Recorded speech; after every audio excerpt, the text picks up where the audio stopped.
I want to introduce our speaker for today. We're very privileged to have Dovid Weintraub's brother here to speak to us today. Dovid Weintraub grew up in Teaneck, graduating from Y&J and MTA. He spent 2 years learning at Shalabim before enlisting in Sahel in March 2004. In Sahel, Dovid served in the Gaza Strip before the disengagement in August 2005. He has since graduated from YU and Rutgers Business School and now works for Regeneron Pharmaceuticals. Thank you so much to Dovid for coming and speaking with us today. Please give him your undivided attention.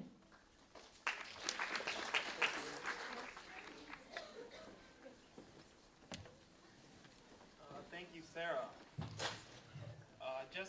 I'm going to go through quickly, similar to what Sarah was saying. I grew up in Teaneck.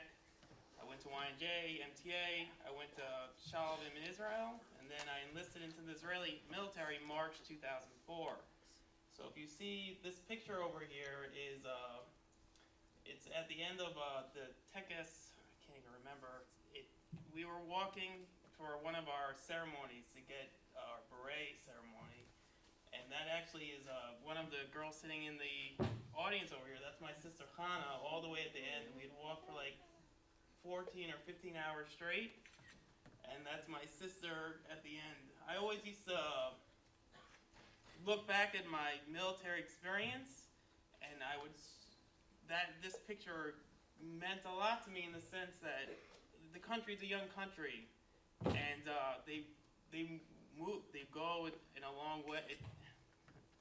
They move in a long. It's been a long process to get to where they are right now, and the same way when I walked in this march, it took a long time. It went 14 hours. It was very dark, but at the end there's a light and there's a future. So for me, that's what that connection was. So I wanted to give a little shout out to my mom is here. My sister Hannah is a senior here. So I wanted to. Me going to the military was a big sacrifice for my family. And so every time I speak about my military experience, I always want to thank my parents for letting me serve in the Israeli military, my family for sticking it out when I was in there. So I was in for a little bit more than a year.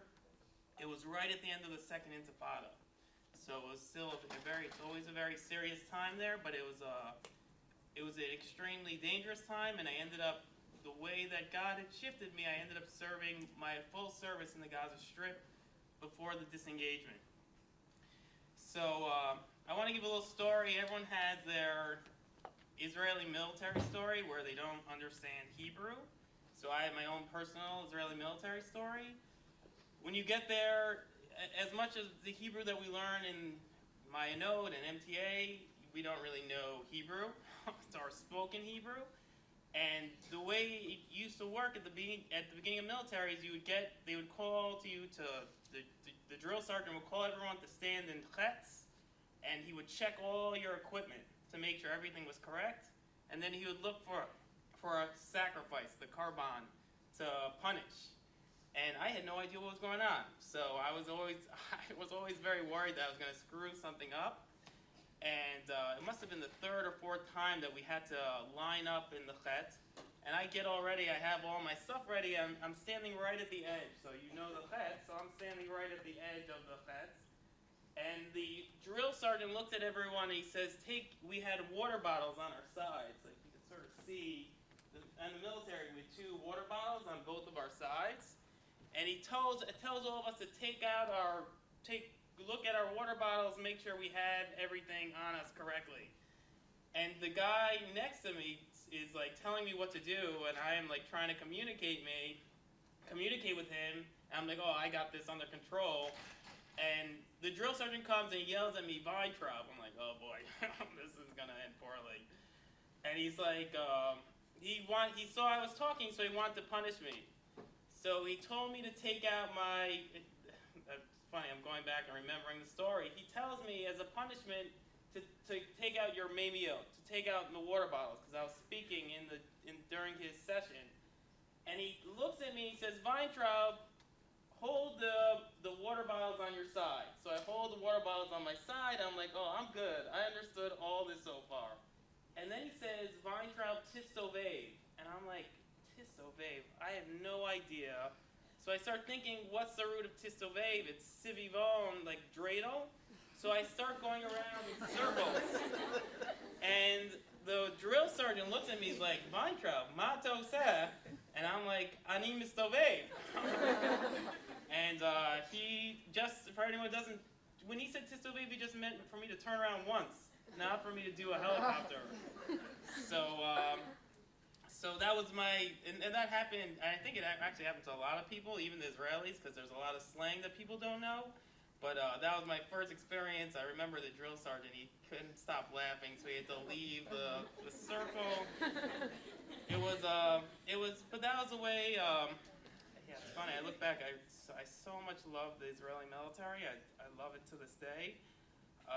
A lot of the lessons that I learned there, I still use to this day. So one of the examples I always think about is they used to punish us, like similar to the drill sergeant telling me to hold the water bottles on the side. They used to make us clean the dishes that were clean, like avodat farah, like in the slaves in Egypt. I always used to think about it like that. And then I'm 10 years out of the military, and I've spent many years in the workforce, and I've done a lot of that. And you will all experience it when you start working, no matter what your profession. You're going to be doing a lot of things that you're going to be like, why am I doing this? And one of the things I really learned in the military was resilience. It was like doing things over. Sometimes you're going to understand why you're doing them. Sometimes you're not, but you do them. Because they were teaching. For me at that point, when I look back at clean dishes, that was teaching me discipline and resilience. And I think a lot of the theme that I'm going to talk about here is going to be resilience, right? We have a very resilient people. The Jewish people are very resilient people, but there are a lot of families that I'm going to talk about today that are extremely resilient, and I think that's going to be the message we want to take from what I talk about. One of the things I've been thinking about recently is why a lot of us will feel pain when Jews in Israel get injured, and more than we'll feel from another group of people who gets hurt. And one of the explanations I've heard recently of why that happens is based on concentric circles. That you have rings around you. You have my family here. They're my first ring. And then I'm going to have Teaneck, and where I went to high school, that's another ring. And then the Jewish people is going to be another ring. And when any time one of those rings is impacted, I'm going to feel the pain. And if it's the closer the ring gets to me, the more I'm going to feel what has happened, or the pain of the emotion of where it's coming from. One of the more recent memories I have of one that impacted me was I went to Shalvim, which was based in Nofi Alon, and it must be 3 years ago or 2 years ago. The 3 boys were kidnapped. One of the 3 boys were kidnapped in Yehuda v'Shomron. One of the boys who was kidnapped was a family from Nofi Alon, the Frankel family. And I remember being in the U.S. At that point and feeling a lot of hurt and a lot of emotional agony, and it's because it hit one of my concentric circles. It hit one of my rings. Nofi Alon was a place I spent 3 or 4 years of my life connected to, and I really felt it. If you could flip the slide. So this is Tal Bardugo. So Tal served in my unit, Shaked Givati. So there are 4 units in the infantry in the Israeli military. There's Sanchanim, Givati, Nachal. One is going to jump my mind. One of them is missing. But I served in Givati, and this is a fellow soldier of mine in Shaked Givati. And every year on Yom HaZikaron, so I'm in a Facebook group for Shaked Givati. His mother, Ronit, she always posts the same story about him that was written in Yediot Ahronot. And in the story, it talks about he served in a base called Morag in the Gaza Strip, which is in the southern part of the Gaza Strip. The way that he used to work, and a lot of the stories you'll hear from previous soldiers in the Israeli military is we were at bases in the Gaza Strip, and then they would use different people, pregnant women, children, to get a sense of where our dead spots were, right? So if they would send people at night, and we obviously are not aware, and that's going to be another theme I want to emphasize. The Israeli military is an extremely moral military. And as you get older, you'll hear people say otherwise. And I will tell you, there is no other military. We could be incredibly proud of what happens in the Israeli military and the people who are running the Israeli army. And this is one of the examples where we knew what they were doing. So when we would see a pregnant woman or a crazy person at night at like 2 in the morning, we understood that they were trying to figure out our dead spots. But like, it's very hard to just, there's not much you could do in many of those situations. And in this specific situation in Morag, they found a dead spot, and they actually, which is like the worst thing that could happen when we were in the Gaza Strip was an infiltration into one of our bases. So Tal was actually he was the Mifaked Mafaka, so he was the commander on that base, and they found one of our dead spots, and he was killed September 2004. And so, I remember going to his funeral. So I remember being, they used to, and it was so many, like my unit was very hard hit when I got to the military. And I remember they used to, every time that an Israeli soldier is killed, they would cock the guns and they would shoot. And I remember the connection of like the gun shooting and the mother, Ronit Bardugo, his mother crying. And it was such a powerful, it was very powerful to me, and to think that Tal would have been my age and Tal could be standing here, and it really makes you understand like the responsibility we have to continue the work that they've done for us, right? Tal protected us, like for us to be sitting here where we are, for us to feel secure being Jews, it's because people like Tal were out in the front lines, and and it's a huge responsibility that we have. I remember Morag was a place that I brought my father.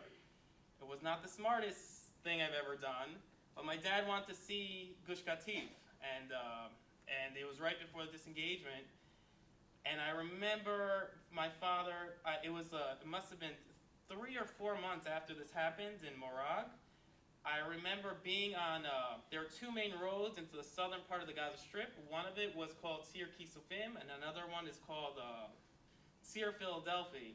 So people who follow the Israeli news will know that the Philadelphia path is where they used to dig underneath and either put bombs underneath our bases, or they would like transfer weapons underneath from Egypt into the Gaza Strip.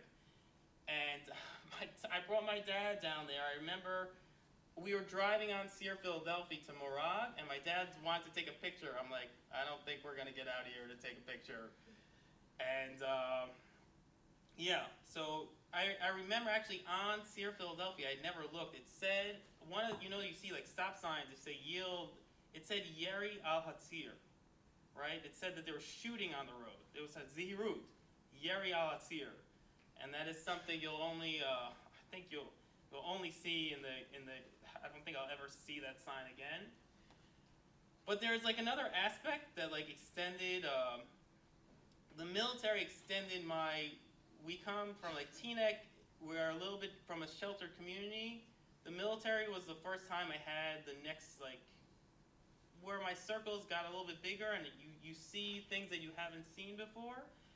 And one of the things I want to add, just to understand concentric circles and just to give a little bit more color on what was happening in the Gaza Strip.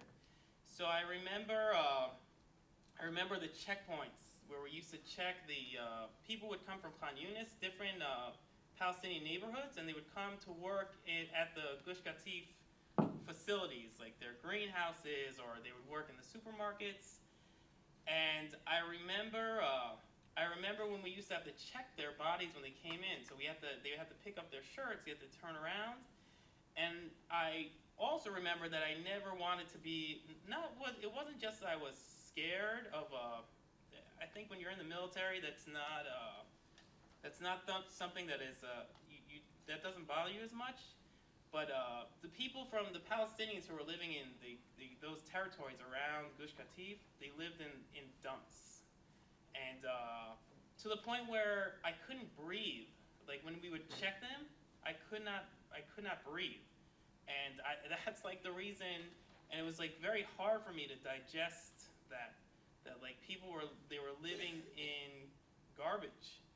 And a lot of times people say you go into the military, and I come from a very family that's very supportive of Israel and the Yudah Shomron and what was Ritzuat Aza, and it was hard for me to see that, and it was hard. It opened my horizons a little bit. I think a lot of us care a lot about the situation there, and those types of experiences, those are the ones that really there is a huge.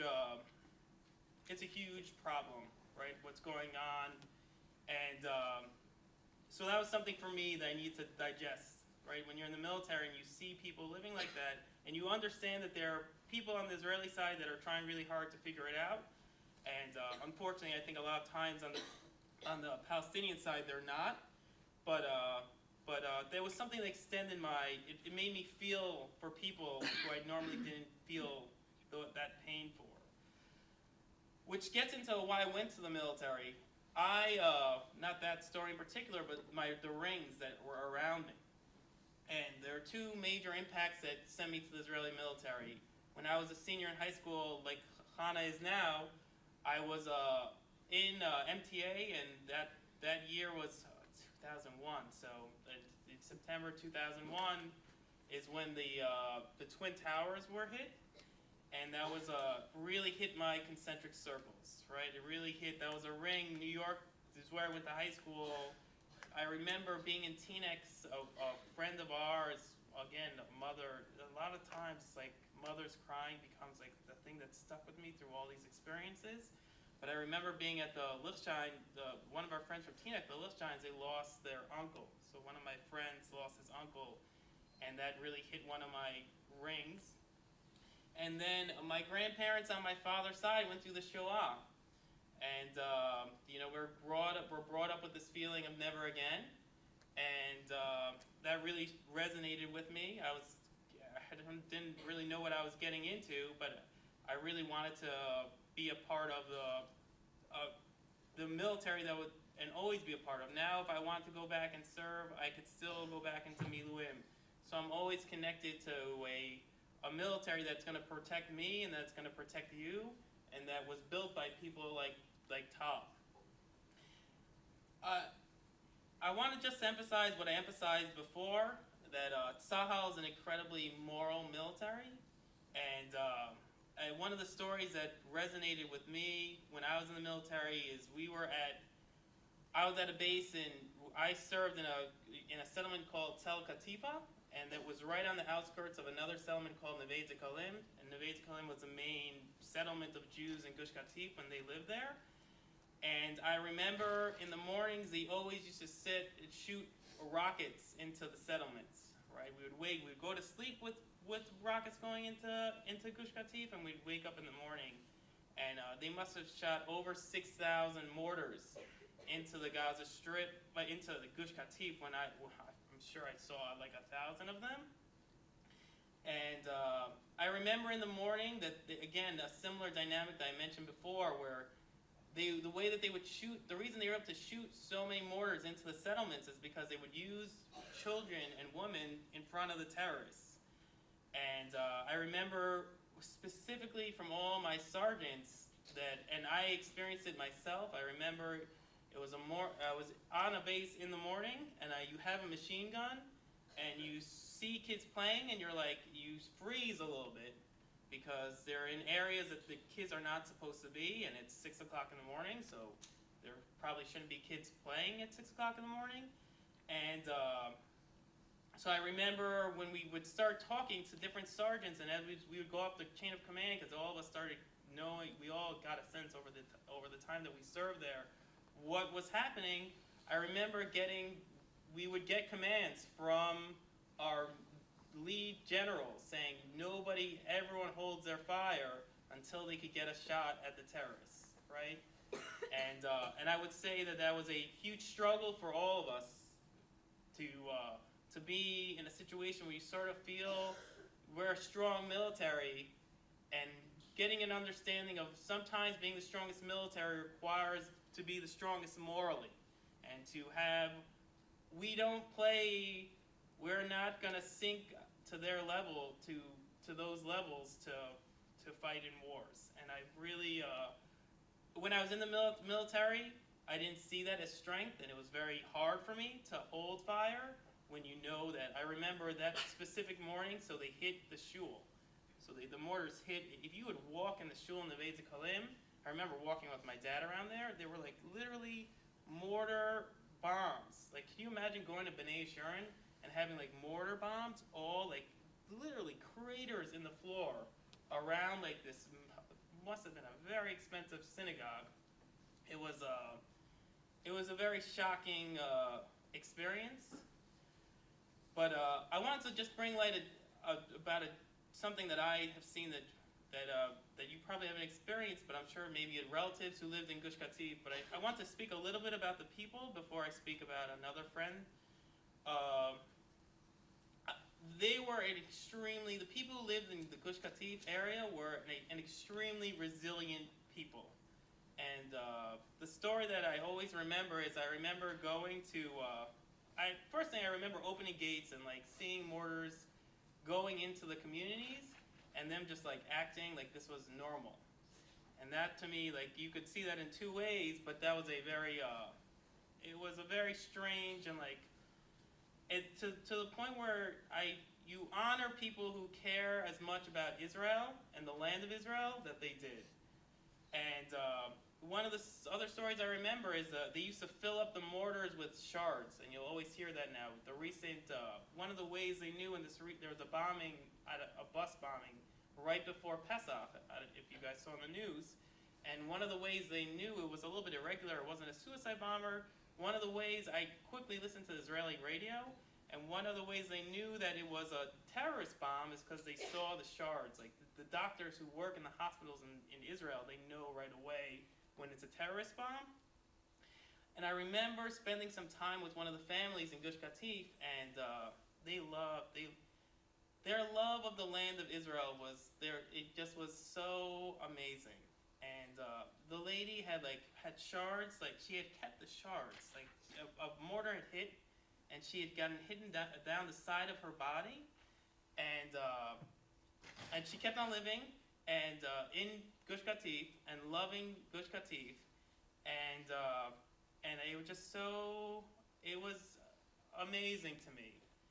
I remember I bought chairs for one of the synagogues down in Gush Katif before the disengagement, and like I think right before the disengagement, I think there were some people thought that it might not happen, but for me it was just I wanted to show support because it was so powerful to me how much they love the land of Israel, and it was such a crazy story. I bought chairs, they brought it down, the press came. It happened to be the gabbai of the shul that I brought the chairs to. His wife's father was one of the richest people in Israel. He actually owned the Plaza Hotel in New York. And I remember they wanted to get press about Gush Katif, but in the end, the headline in the paper after I got the chairs was Abba B'Plaza, Bat Ba'aza. So because to them, there was like a real story that her father was like Yitzchak Tshuva, who owns one of the Delek, or one of the main gas places, but he also has other real estate investments. And his daughter was like this very strong Zionist living in the Gaza Strip. I still remember after the disengagement, the kids were traumatized. Her kids, so I forgot her name, but I remember her kids were very traumatized. And her father flied them on a jet to Eilat. And it was just so, they just crazy stories. And a lot of this is going to connect back to the next story I tell. You could flip the slide. So this is this is a friend from my unit, and his name is Mor John. Hashem Yikam Damam. So I think one of the reasons I've always held back from speaking because it's very personal. When it hits your closest ring, it's very personal to talk about it. And so this is my friend Mor, and that was his wife Moria. Mor served in the military. We came into the military together in March 2004. He came from Yeshiva Nahariya. Hesder Yeshiva. He was just an amazing fellow, and we used to call him Moror. So they got married right before or right when I started the Israeli military, and Moror was from Moror, but for Moror and Moriah, so they always moved together. And from the second that Moror was in the military, he did not want to be serving in the Gaza Strip, and I think a lot of the parents. It was funny. I would tell my mom where I was, and my mom would have no idea what that meant. And the Israelis wouldn't tell their parents where they were, because the Israeli parents know how to follow the news, and the Israeli parents were scared to have their kids serving in the Gaza Strip. And so Moore didn't want to be there. So literally from the day he knew we were going to go to the Gaza Strip, and he was married. He was telling the generals that he didn't want to be serving in the Gaza Strip, and that he would take an office job. So you could flip the slide. So so I remember when we got to the Gaza Strip the first time, and Moor and I were in the same group, and I had just finished the shift, and they told Moor that he needed to go up to a base, but we had gotten information from Shabak that there was 2 tons of bombs underneath the base. But it was also at the corner of the Gaza Strip, like this is right by the beach, where we couldn't give up the base. So we had soldiers going up to a base that was about to explode, right? And Moore didn't want to go up. He just got married, and he didn't want to go up to the base. So I remember specifically volunteering to go up to the base, and I think this is something that another huge lesson. It was all for one for all in the Israeli military. And but that was how much Moore didn't. He was like he didn't want to be. He wanted to fight, but he was looking. This was not. He had already started his life. He was already looking to start his life. This was not for him. And I remember going up. It was such a crazy experience. Like this base right here. So we had to. They put 2 tons of bombs underneath it. We had to drill around the whole entire base. So we brought tractors in, and when they dug, and you'll see it now also, when they need to knock off tunnels, we dig deep enough where we know where they could dig the tunnels, and we'll cut off the tunnel. So I remember we had to cut off the tunnel, and then we had to destroy the base and put in a fill box, which is just like this metal, huge metal box that we would go into, because that was bomb-proof, basically. And it was shocking. It was shocking to the point I remember being it's funny as I sit here like thinking about my experience, I remember being on a bus with a secular Israeli, and we were talking about the Gaza Strip, and he looked at me and he said, "Do you believe in the Mashiach?" And I'm like, "Yes." And he's like, "Tell the Mashiach when the Beis HaMikdash comes, first let it come down and like go smash the Gaza Strip, and then go and to Yerushalayim." And just understand how it was such a powerful place, and it was such a crazy experience, because I remember rabbis coming down with me to the Gaza Strip who remember it in the late 80s and the early 90s, where they used to drive down the coast and they used to spend time in Gaza City, and then we would look at the same road that they were on, and it was totally shot up, and like all the areas between like Khan Yunis or Neve Tzion, all the areas that in between any of the Palestinian villages and the Jewish settlements was covered with like mortars, and it was a really crazy experience to be down there. So Moore had it's hard for me when I always think about him. I feel like the thing that comes to me is that the death was chasing him. It was a really crazy experience for me with Moore, where I remember that experience. I remember being at a base with Moore when like I literally saw Moore and I were at one of these fill boxes, and I remember seeing a mortar go right over us and like explode a greenhouse. I remember that there was a sharpshooter that started shooting at one of our posts, and like Moore was there, and it was a crazy. Just another story. There are just so many stories from I didn't spend. I was there a little bit more than a year, and the stories were just unbelievable. I remember a sniper shooting at one of our bases, and the driver to drive my lead commander would not go into the Jeep because he was too scared. And I remember my sergeant yelling at him that he has to go into the Jeep. That was serving. That's what it was like serving in the Gaza Strip. But just going back to Moore, so Moore, he was begging not to be in the Israeli army. He didn't want to be in combat. His wife got pregnant, and then he really made a big push towards the end of the service, or towards the end of my service to get out of the military. I remember he had two phones. He had one phone just to call Moriah, and then he had his other phone. And I remember he used to call me Melech, off of Dovid Melech. He would always call me Melech. And I remember being in the Gaza Strip, and his cousin was actually, ironically, also serving in our unit. And I remember dancing with them. I was like a Malav Malka or something right after Shabbos. I remember being with Moore and his cousin, and we were dancing on the road somewhere in Gush Katif. Moore ended up getting out of the military in July of 2005. So he was able to argue his way out of the military, and then you can actually switch the slide. So these are pictures from the end of our military service, and those are he had his two phones, and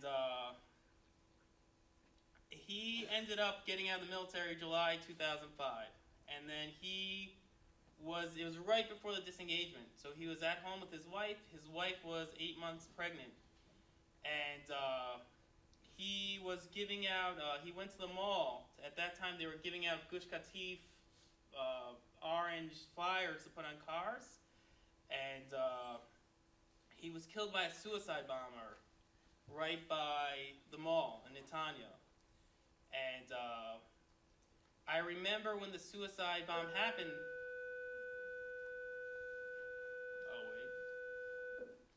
I remember when the suicide bomb happened in Netanya, and I thought, I don't know anybody in Netanya. I remember thinking, I have friends, but I didn't think, and I also thought all my friends in the military were down in Sear, Philadelphia. That's where we were at the point, which was the most dangerous part of the Gaza Strip. And I remember calling one of my friends, and he told me the news that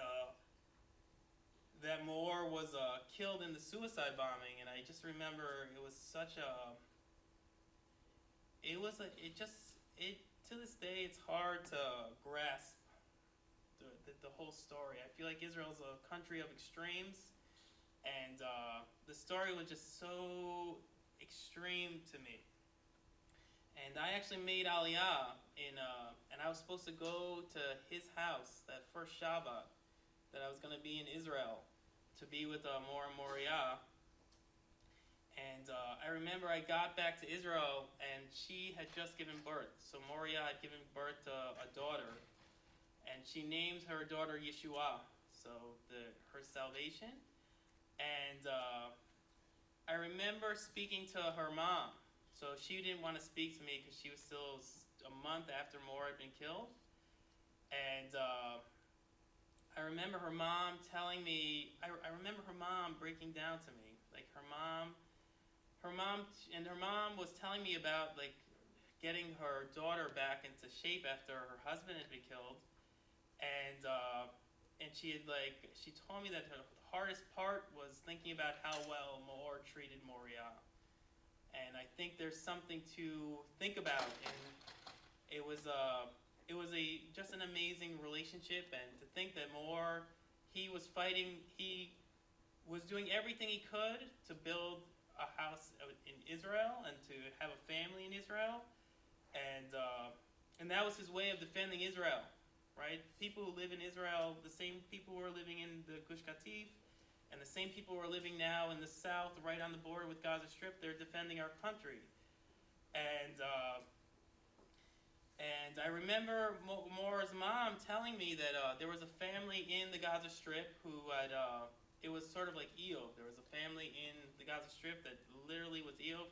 There was a father with a wife and 4 daughters, and the wife was driving on Sir Kisufim, and a terrorist came, and the father wasn't with the wife and daughters, and the terrorist killed his wife and 3 daughters, and then he was kicked out of it.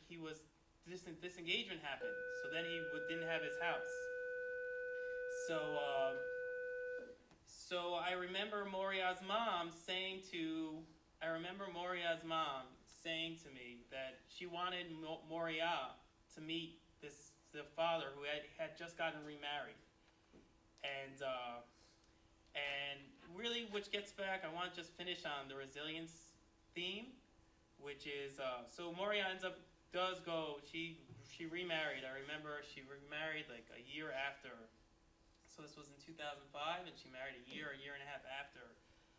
And I think those are one of the biggest themes, and as I think it was coming through most of the speech here, is you're going to have different people who are going to support us. There are people, and all of them are supporting us and defending us in different ways, and a lot of it is built off being resilient, right? There's resilience in the march that I started off with and seeing my sister at the end. There's resilience in how Maor wanted to be with Moriah, right?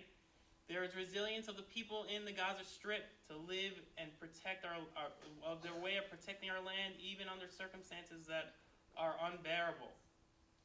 And I think it's something that we should remember on this day when we think about Tal Bardugo and his mom every year posting on Facebook for us to remember him, and for me to remember more that these are something that we could carry us today on Yom HaZikaron, and thank you for giving me time to speak to you, and I hope that was meaningful.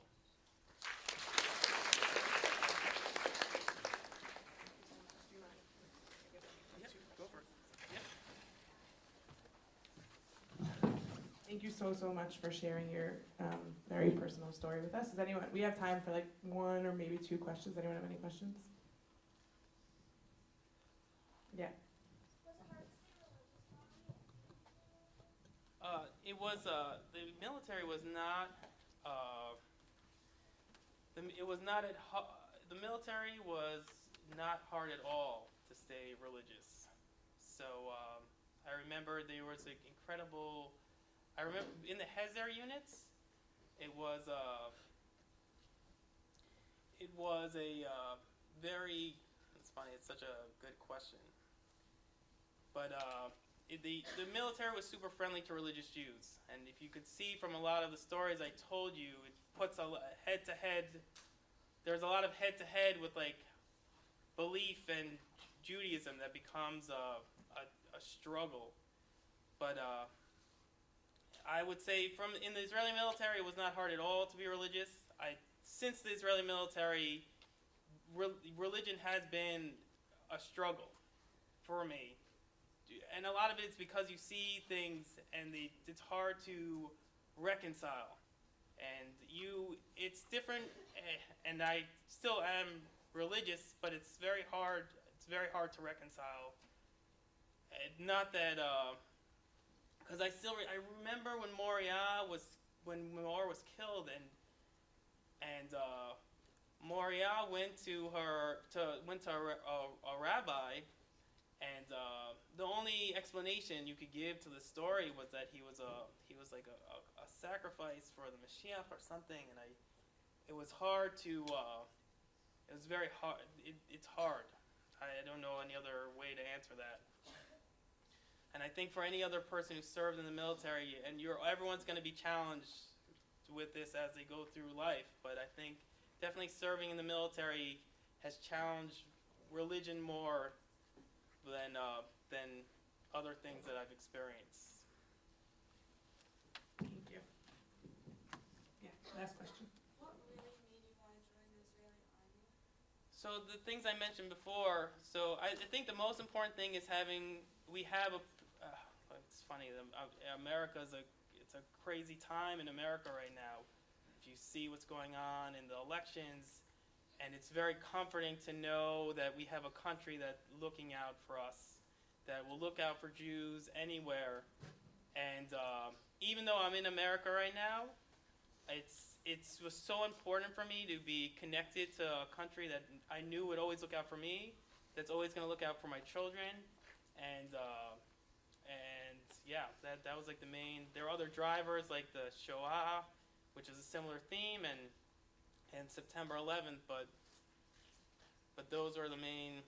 We're very, very lucky. We have a very young country, and we're very, very lucky to have it, and there are no guarantees that it's something that we have to create, whether we're going to imprint it protecting it through America, or we're going to imprint it by living there. It is something that we should really cherish, having the state of Israel. Thank you so much again. Thank you for joining us. Okay, we don't have too much time, but we have, if everyone could just take a few minutes now, and if you don't finish, you can finish it throughout the day. We're going to take this opportunity after hearing, about some personal stories of soldiers and being able to connect a little bit more, maybe to